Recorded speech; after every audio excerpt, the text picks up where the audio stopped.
नमस्कार दोस्तों, ईश्वर सदैव आपका भला करे और आपकी झोलियाँ ईश्वर के आशीर्वाद से हमेशा भरी रहे। तो दोस्तों, आज बात करेंगे विटामिन डी के बारे में। विटामिन D2 और विटामिन D3 क्या होता है, इसके शरीर में क्या इंपॉर्टेंस होती है, क्या महत्व होता है, विटामिन डी का प्रमुख कार्य क्या होता है, साथ ही साथ किन चीज़ों में पाया जाता है, किन चीज़ों में आप सेवन करके इसका भरपूर लाभ ले सकते हैं, साथ ही साथ धूप के माध्यम से आप कैसे इसका सबसे बेस्ट बेनिफिट ले सकते हैं, इसकी कमी से कौन से रोग हो जाते हैं और इसकी कमी को कैसे पूरा किया जाए, वो सब कुछ इस वीडियो में जानेंगे।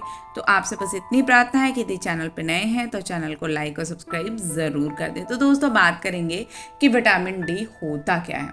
देखिए, विटामिन डी वसा में घुलनशील प्रो हार्मोन का एक समूह होता है।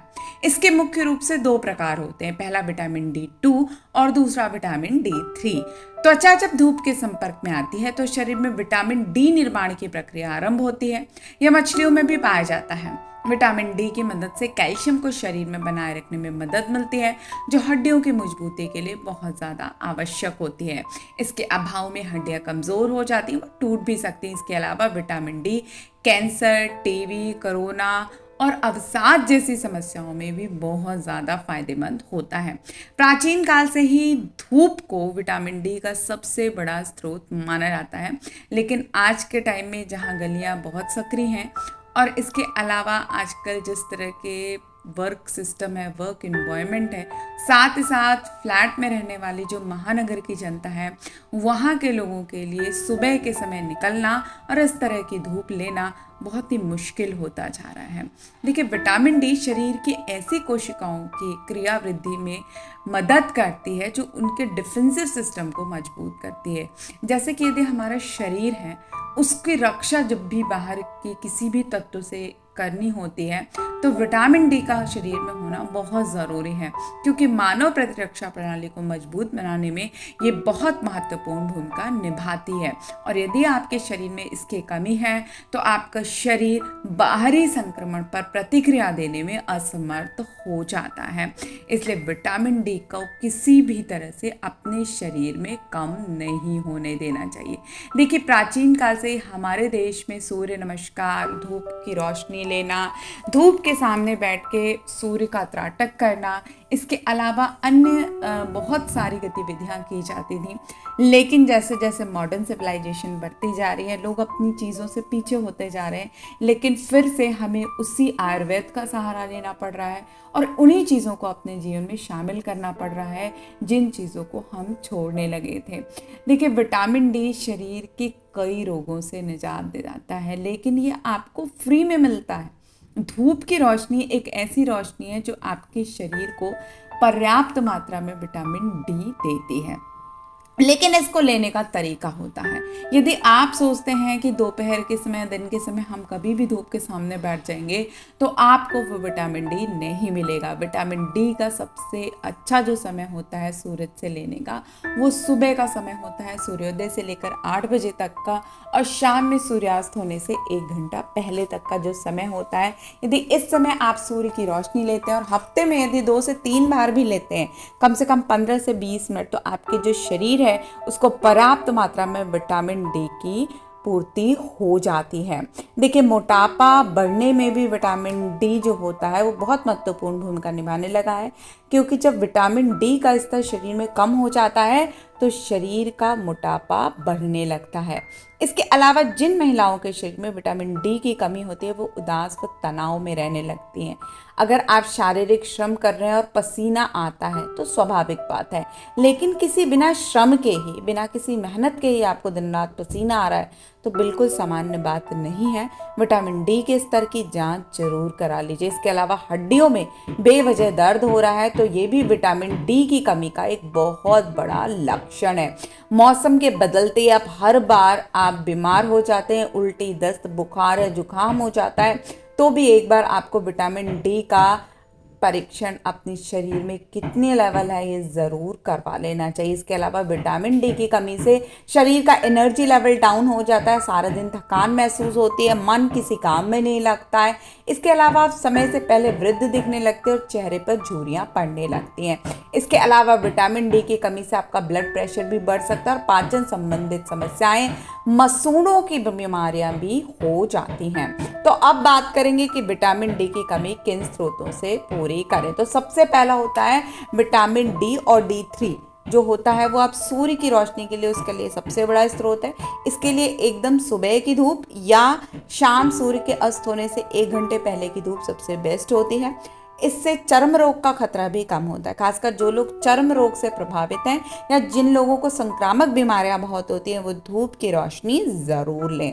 इसके अलावा आप सूर्य का यदि त्राटक भी करते हैं तो भी आपको बहुत ज़्यादा फायदा मिलता है। यदि आपको धूप ले नहीं पाते हैं किसी वजह से तो आप एक काम कर सकते हैं कि सफ़ेद रंग की कांच की बोतलों में आप पानी भर कर रख सकते हैं। दिन भर में इसे 7 से 8 घंटे यदि आप धूप में रखते हैं और उसके बाद इस सन एनर्जाइज्ड वाटर को आप पीते हैं तो ये आपके शरीर में विटामिन डी की बहुत सारी कमियों को दूर कर देता है। इसके अलावा देशी गाय जो होती है, जो कि आपकी जर्सी गाय नहीं होती है, जो देशी गायें होती हैं, उनका दूध और उनका घी यदि आप इसका सेवन करते हैं तो विटामिन डी की बहुत सारी कमियां आपके शरीर से दूर हो जाती है। इसके अलावा नॉनवेज में अगर हम देखें तो सॉल्मन और टूना फिश खाने से विटामिन डी की काफ़ी कमी पूरी हो जाती है। यदि आप मछली नहीं खाते हैं तो आप अंडे को अपनी डाइट में शामिल कर सकते हैं और इसमें आपको इसका पीला हिस्सा खाना है। डेयरी प्रोडक्ट में मैंने आपको बताया है कि गाय का दूध सर्वश्रेष्ठ होता है। इसके अलावा आप एक काम और कर सकते हैं कि कॉड लिवर में विटामिन डी सबसे ज़्यादा होता है। इससे आपके शरीर की 55% जो कमी होती है विटामिन डी की वो पूरी हो जाती है। लेकिन बाकी कमी को पूरा करने के लिए आपको सूरज की रोशनी और बाकी अन्य खाद्य पदार्थों को अपने भोजन में ज़रूर शामिल करना चाहिए।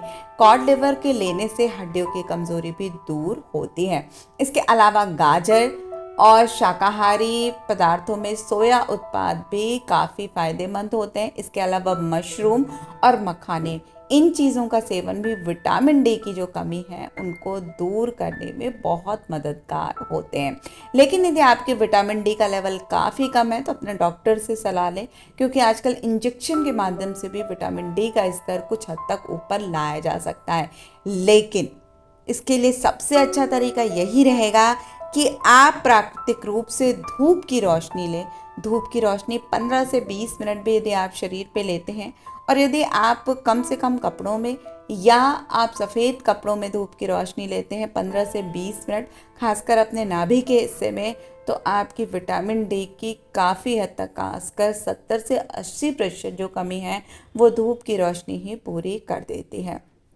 इसके अलावा कुछ चीज़ों से आपको दूरी बनाए रख लेनी चाहिए, क्योंकि ये आपके शरीर में विटामिन डी के लेवल को कम करते हैं। जैसे बहुत तले हुए वसायुक्त आहार, ज़्यादा शक्कर वाले खाद्य पदार्थ, जंक फूड, बाज़ार में मिलने वाले शीतल पेय और कैफीन का यदि आप ज़्यादा सेवन करते हैं तो ये विटामिन डी के अवशोषण में बाधा उत्पन्न करती है। इसलिए सबसे बेस्ट रहेगा कि आप इन चीज़ों का सेवन ना करें या बहुत ही सीमित मात्रा में करें, अन्यथा ये आपके शरीर में विटामिन डी की कमी को बढ़ा देगा। देखिए, विटामिन डी हमारे शरीर का एक बहुत ही ज़रूरी, आप कह सकते हैं, विटामिन है और यदि आप इसे लेते हैं तो आपके शरीर की हड्डियों के साथ साथ अवसाद की समस्या में भी ये विटामिन बहुत ज़्यादा मददगार होता है। आजकल जिस तरह से डिप्रेशन और तनाव की समस्या बढ़ती जा रही है, यदि ऐसे व्यक्ति सूर्य के सामने बैठकर ओम या त्राटक करते हैं या सिंपली आप 15 से 20 मिनट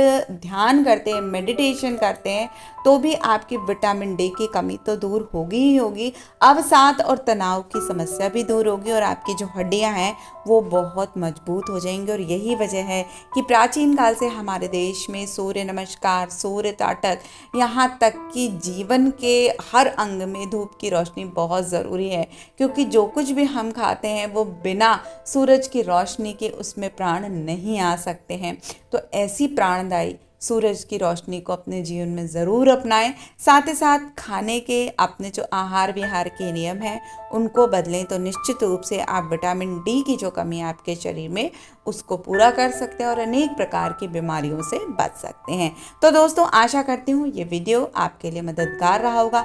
यदि पसंद आए तो आप हमारे चैनल को लाइक करें, सब्सक्राइब करें और शेयर करना ना भूलें। तो फिर मिलते हैं, तब तक के लिए नमस्कार।